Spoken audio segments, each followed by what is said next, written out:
Most of us picture the internet as a weightless, invisible fog. We call it the cloud, as if our information simply exists in a magical realm floating above our heads.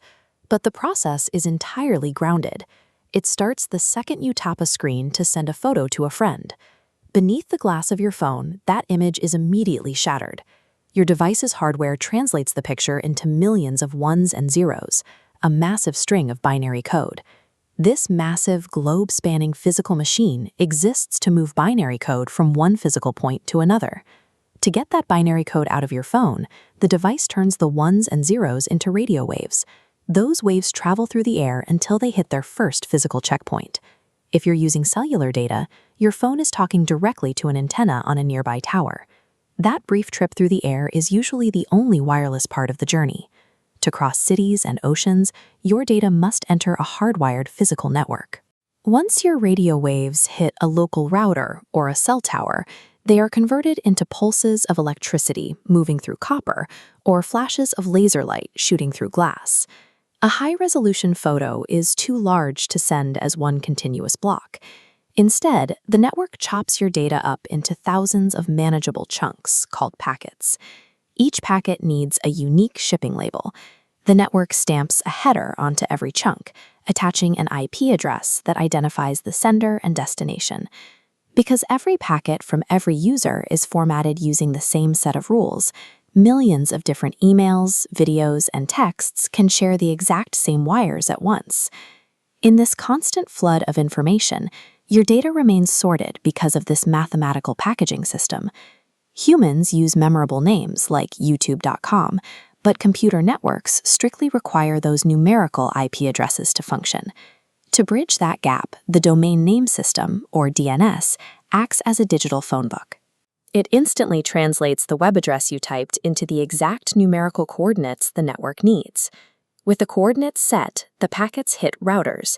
These are high-speed traffic intersections that read the IP address on each passing packet and independently choose the most efficient path down the next wire. There is no single predetermined route for your photo. One packet might travel through Chicago, while the next bounces through Dallas. The system's speed comes from this constantly shifting routing logic. Eventually, those packets leave the local city networks and merge onto the Internet's global backbone, the long-haul submarine cables that cross the oceans. Down here, data travels as pulses of light.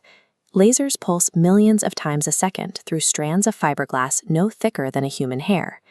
Stretching these networks across the Atlantic or Pacific requires specialized marine vessels that unspool thousands of miles of wire, burying it directly into the seabed. Because the network is physical, it is vulnerable. A ship dragging an anchor or a simple fishing accident can sever an entire nation's connection to the world. If a major cable is damaged, the global network is designed to automatically reroute traffic through different surviving paths.